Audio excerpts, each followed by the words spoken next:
Hello, everyone, and welcome to Youth Positively Speaking.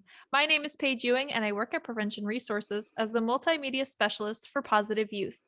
Prevention Resources is a nonprofit located in New Jersey that is dedicated to promoting health and wellness of individuals, families, and community through education, collaboration, advocacy, and treatment. As always, I have with me Erin Cohen, the project coordinator of Positive Youth. Thanks, Paige. Again, I'm Erin Cohen, just like always. And really, we want to talk about the Positive Youth Initiative and how we focus on building countywide capacity to reduce substance misuse for youth 9 to 20 in Hunterdon County. So today is another Stories from the Street episode, and we are joined by Erin's friend, Patty Rice. So thank you, Patty, so much for joining us on the podcast today and for telling us a little bit about your story and the story of your siblings. Thanks for having me. It's so great to see you, Patty. I was telling Paige how I've known you for a really long time, how we both grew up in Virginia Beach, and how your husband and my brother grew up and went to school together. And it was really interesting, sharing one of our stories. Our first story is the street when my family went to go get bagels and we witnessed a woman overdosing and we called and got her help. And when I shared on Facebook the preview, when Sam was talking about it and what he thought when he saw her, you commented on my post about, wondering what it was like for the woman who found your sister when your sister had overdosed. And that night, remember, I sent you a text and I said, "Hey, Patty, oh my gosh, I think you could come on and tell us your story," because it just really goes to show that we all have stories. Everybody has experiences, and you see people have been affected by addiction and by drugs through everywhere. And so I'm so thankful, Patty, for you to come on here. And I really, really appreciate it. And I really want everybody to hear the story about your brother and your sister. Yeah, of course. Thanks. Thanks again. It's tragically, we have a double dose of this story in our family where heroin is concerned. It even goes back further. Like I was telling you earlier today, my sister's son died of an accidental Valium overdose 3 weeks before he turned 16, and St. Patrick's Day. He would have been 33 this year. And that was something that my sister, just the tragedy of it, she never got through it. Really didn't get the therapy that she needed, really didn't have, I don't think she felt the level of support needed to really pull you out of that. Because while we went through it totally as a family, my dad was actually the one who found him. But it's different when it's your child. It's a different level of trauma that unless you've been there, you don't understand, and you don't have any cognition of what that feeling is like and what it's like to be in life day after day when part of your heart and soul is just no longer there. You can lose a parent, you can lose a sibling, and that's terrible and awful. But to have someone lose a child is just a different realm of something that I don't even want to try to comprehend.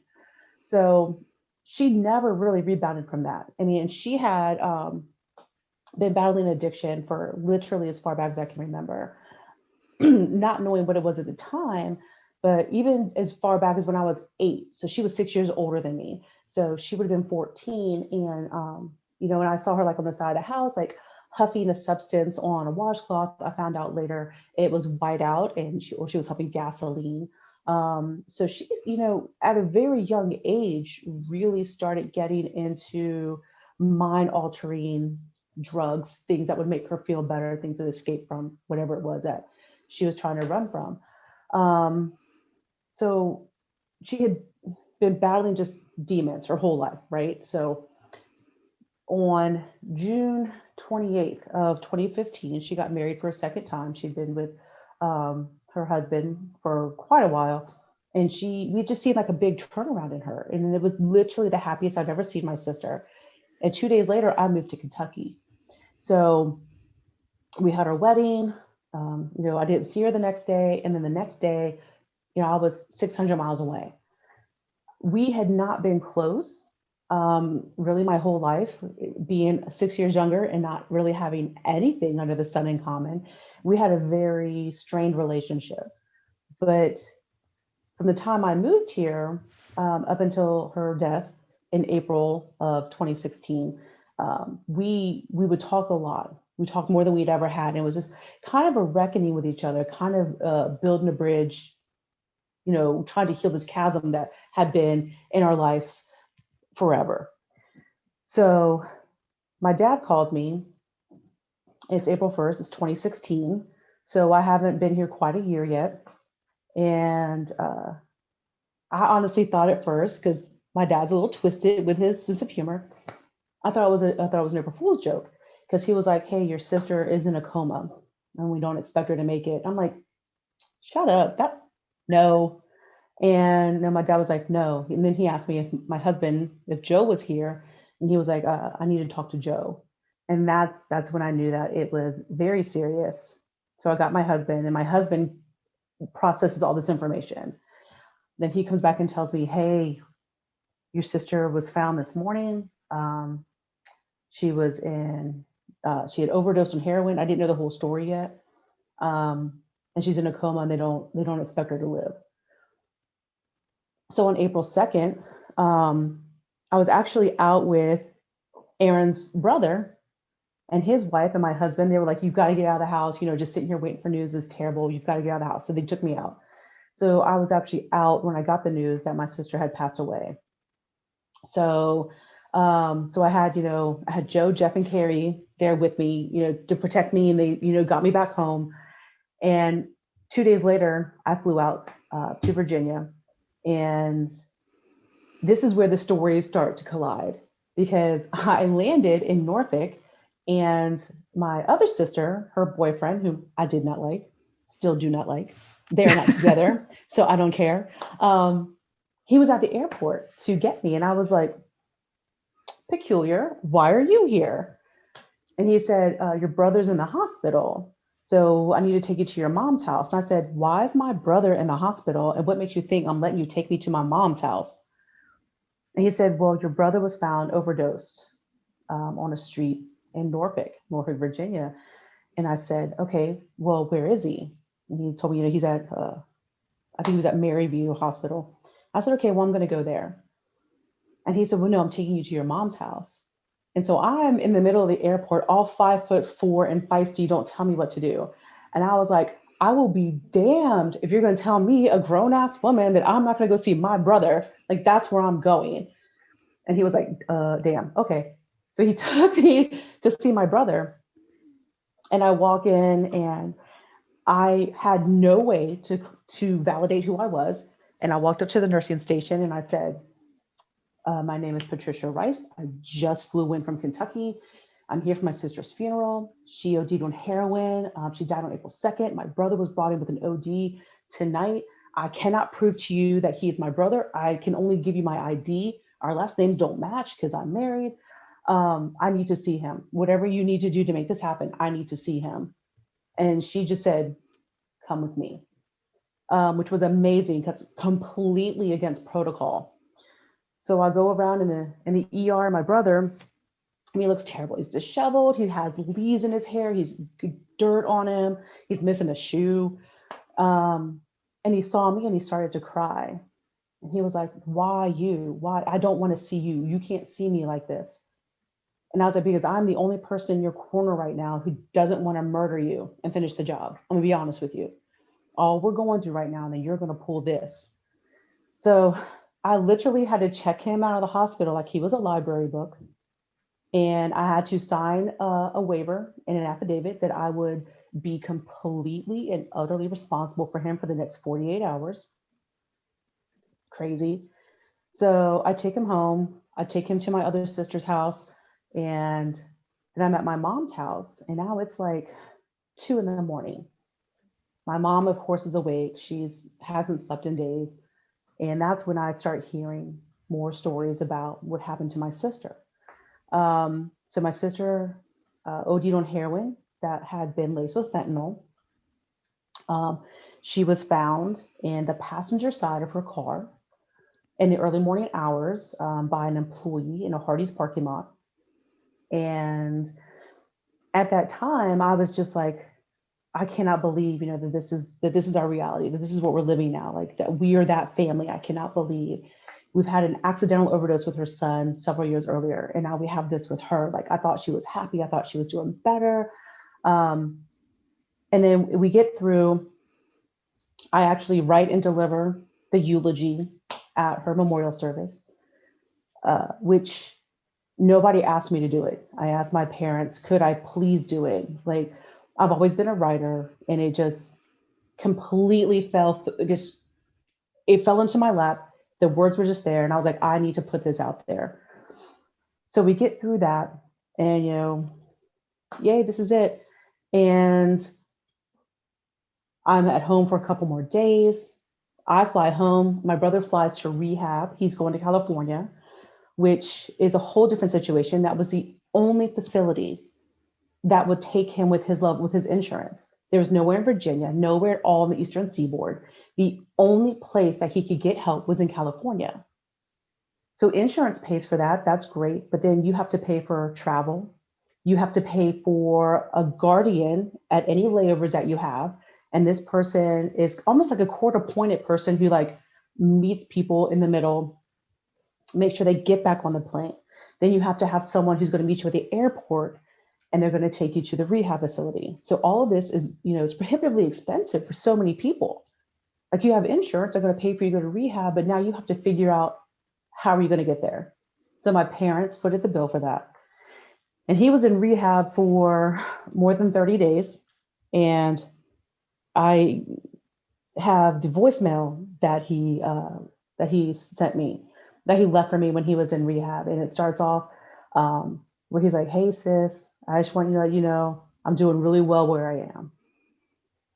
And I didn't realize I had that voicemail saved until after he had passed away. So to kind of hear it from him, it's almost like, he's letting me know that he's okay where he is, which was just another level of devastation that you don't expect to have to deal with.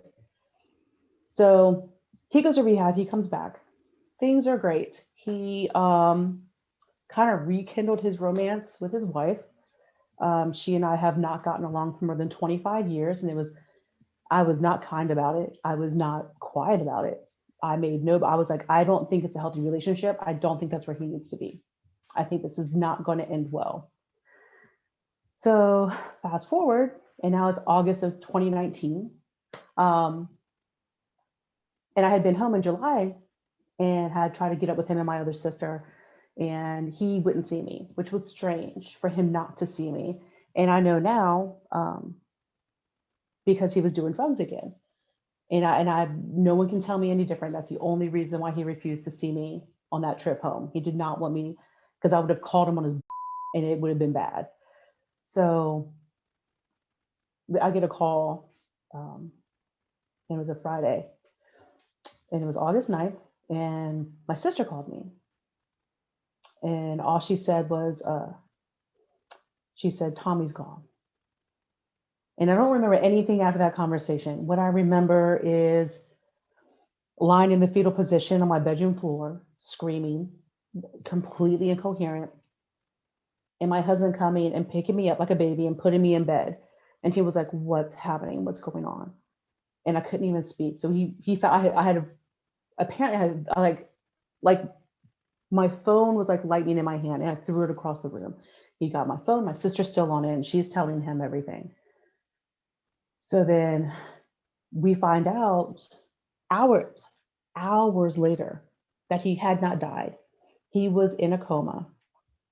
So that's a Friday. So on Saturday, I'm like, I have all these things I've got to get done before I can fly home. Like, I had a kid who had an eye doctor appointment. I had just a ton of things I had to wrap up before I could leave. And I fly out Sunday, and I get into Virginia like at 11:30 that night. And I go straight to my parents' house. My mom is at the hospital. My dad is at home. And I stay with my dad like all through the night. And the next morning I go to the grocery store, and I get a phone call, and it's my aunt. And my aunt tells me that my brother has finally passed away. They took him off of life support.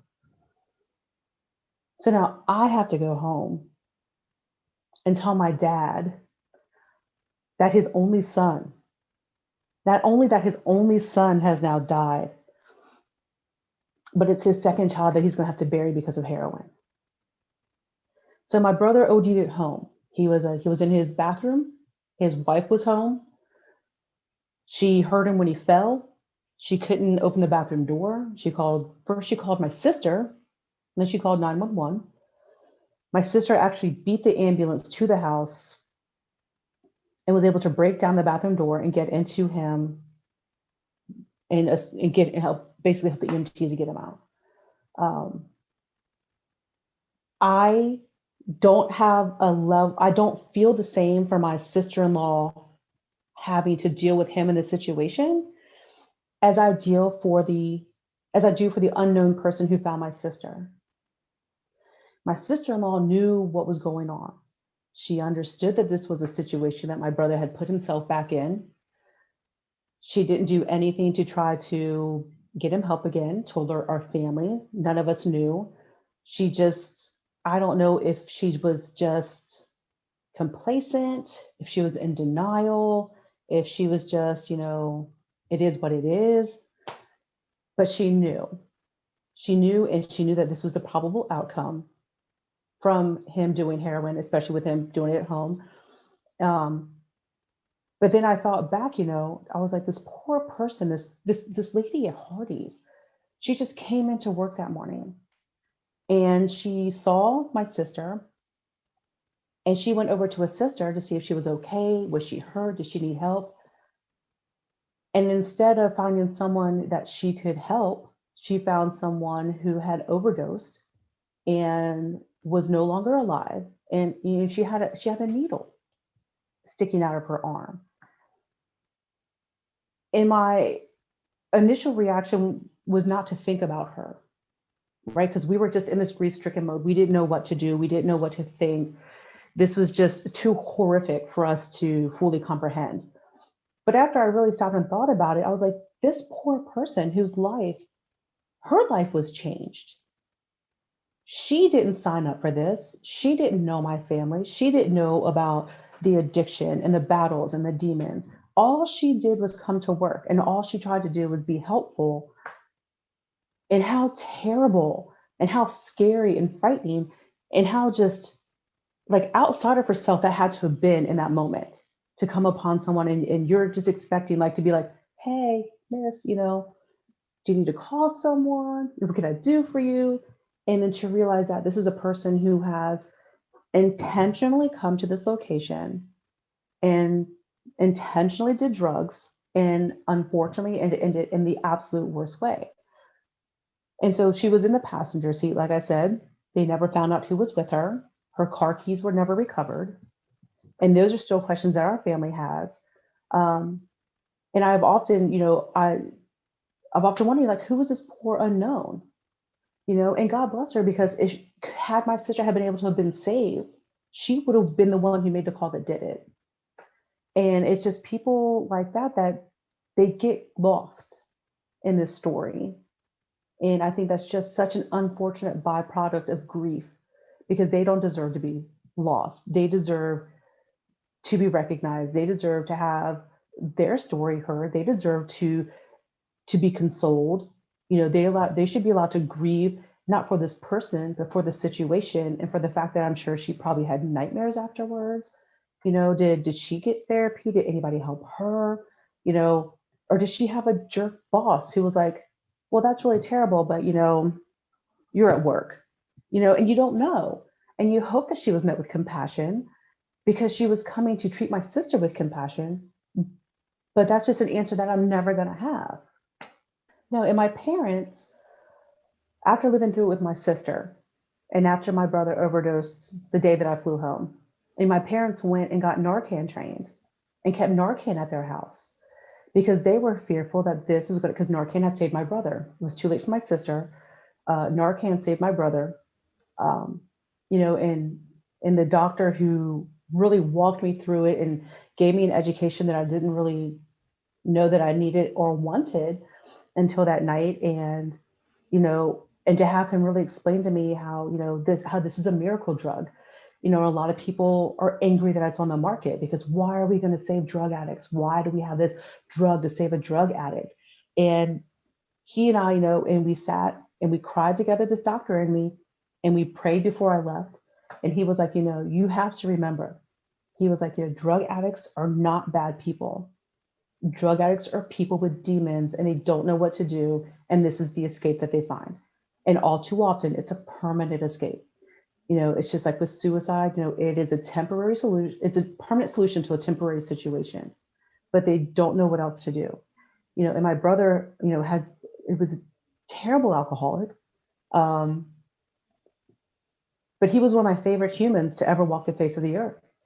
I intentionally kept my children from him for years because I did not want that influence in their life. And I don't regret that. You know, someone asked me after he died, oh, don't you regret that? Not for a minute, not for 1 minute, because I had to do what was completely necessary to keep my children as safe as humanly possible. You know, my brother would show up to my house just obliterated, wanting to stay the night, wanting money, wanting me to take him places. And before I had kids, all the time, I would take him wherever he needed to go. I would give him money. You know, he would steal from me and you know, to have money. But the day I became a parent is when I stopped accommodating him. And I will, manipulation is a hard word because I feel like that's just besmirching who he was as a human. He wasn't manipulative. He was just like, I know you love me and I know you'll do this for me. And he needed me. And there was a point where I had to say, I can't do this anymore.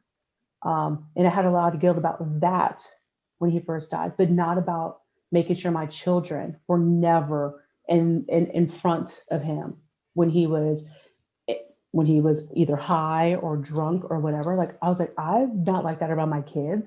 My husband is not like that around my kids. Why am I going to acquiesce and make it okay for my brother to be like this around my kids? And it was a very, very tough decision that I made. And I don't regret it. I wish my brother was still here. I wish that my brother was not an addict. You know, he was never a bad person. He was gorgeous, and he just had the most energetic smile that would light up the darkest of spaces. Big, bright eyes, jet black hair, just beautiful. It's just something got a hold of him at an early age that I was never informed about. I don't know what had happened to him. And there's a big difference there. But like, you know, my sister was the same way. You know, I know what happened to my sister. I went through a lot of terrible things myself. And I look at it and I'm like, I didn't take that road. I grew through everything that I went through and they didn't. And it ended up with them, you know, finding comfort and outlet and a place to hide through alcohol and through drugs. And it just so sadly ended in the most unfortunate circumstances. And they both lost their lives because of it. You know, we often talk about coping skills, Patty, and that's exactly what you're talking about, is that you found healthy coping skills and they unfortunately were not able to find those healthy coping skills. You know, and the other thing I was just thinking when you were talking about your brother and him taking things and, you know, he knew that you loved him. We had a doctor that spoke at our conference and he gave the best analogy that anyone's ever heard about addiction.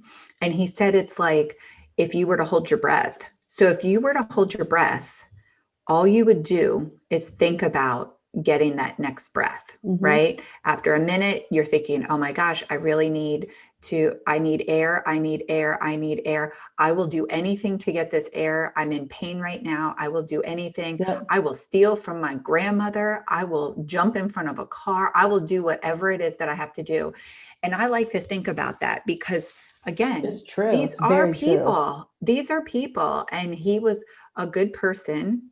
And, you know, when I heard that analogy, it really hit home for me to think that, you know, nobody really wants to steal from someone that loves them and that they love themselves, but their brain has been changed. Yeah, they don't have a choice. They don't have a choice. They don't have a choice.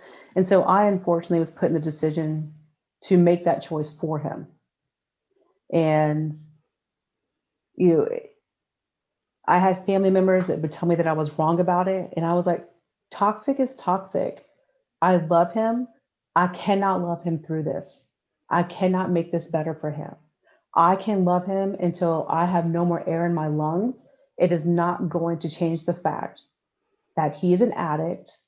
And unfortunately, he was always going to be an addict. But like I And he said, ultimately paid the he did. ultimate price. You know, like I said, drug addicts are not bad people. They're people with demons that, you know, are forced into bad situations and they make bad choices because they're trying to escape reality. And then we end up in this situation.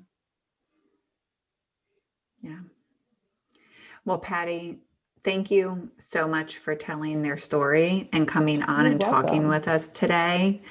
You're an amazing human being. I always say that. I think you're Well, I just I think really you're have my great. whole hope is that because there are people out there who will hear this and they think that their family is just unique in the fact that they have, you know, a coach, you know, so and so is addicted to this or that. And it's such a taboo subject and it makes me sad because you have to talk about it, you have to educate about it, you have to advocate about it. And if you don't have those things, you're never going to see the changes that we need to see. It needs to stop being a taboo subject. Parents need to stop believing that they're terrible people and that they're the reason why their children have turned into addicts. We need to make healthcare more mental care. We need to make therapy and mental health a priority. We need to make it more readily available. You know, there's not a reason why someone needs to fly to California to seek treatment when they live in Virginia, you know, and they need to have better drug education and therapy. And it just, that is something that I'm super passionate about.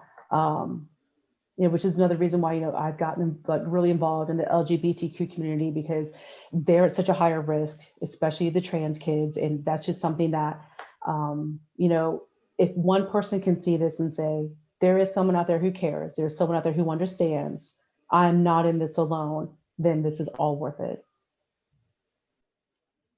And we do want to Absolutely. say, just for those listeners who are in Hunterdon County, there are lots of resources. If you are struggling with substance use, if you have a family member, we've talked about the help app that we have. You can download it on your Apple or Android phone devices. It's completely free.